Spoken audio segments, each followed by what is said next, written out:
পৃথিবীতে প্রায় প্রত্যেক সচেতন মানুষের মনেই একটি প্রশ্ন জেগে ওঠে।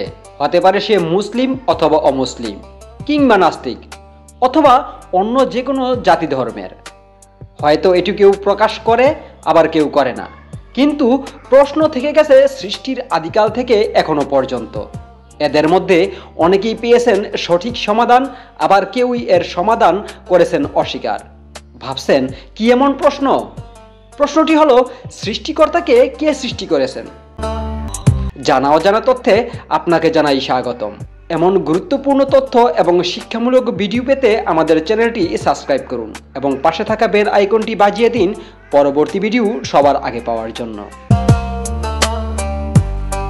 হযরত আনাস ইবনে মালিক রাদিয়াল্লাহু তাআলা কর্তৃক বর্ণিত, রাসূল সাল্লাল্লাহু আলাইহি ওয়াসাল্লাম বলেন, মহান আল্লাহ তাআলা ইরশাদ করেন যে তোমার উম্মত হঠাৎ এ ধরনের কথা বলবে, যেমন তারা বলবে আল্লাহ প্রত্যেক বস্তুকে সৃষ্টি করেছেন, কিন্তু তাকে কে সৃষ্টি করেছে?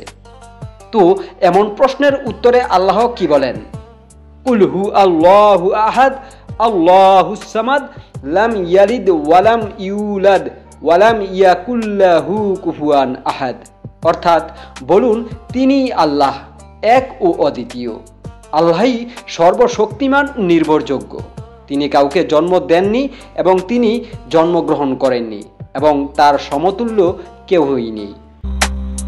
সৃষ্টি হওয়া বা সৃষ্টি করা এ দুটি ধারণা আল্লাহর অস্তিত্বের সাথে সম্পর্কিত নয়, কারণ আল্লাহ নিজেই পৃথিবী ও আসমানের স্রষ্টা। কোরআন মজিদে আল্লাহ বলেন, আল্লাহ ছাড়া কোনো ইলাহ নেই, তিনি চিরকাল জীবন্ত, তিনি কখনো মরেন না। সূরা আল ফুরকান আয়াত নম্বর 58। এখানে মূল বিষয় হলো আল্লাহ অসীম, অদ্বিতীয় এবং তিনি কখনো সময়ের মধ্যে সীমাবদ্ধ নন। তার আগে বা পরে কিছুই ছিল না। তিনি সময় এবং সৃষ্টির বাইরে। পৃথিবী, আকাশ, মানবতা সবকিছুই আল্লাহর ইচ্ছায় সৃষ্টি হয়েছে, কিন্তু আল্লাহ নিজে কখনো সৃষ্টি হননি এবং কখনো হবেন না। তিনি চিরন্তন, সর্বশক্তিমান এবং অপ্রতিরোধ্য।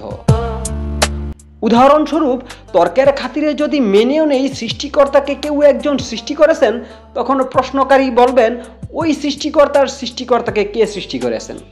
তার সৃষ্টিকর্তাকে কে সৃষ্টি করেছেন? তার সৃষ্টিকর্তাকে কে সৃষ্টি করেছেন? এভাবে প্রশ্ন চলতেই থাকবে।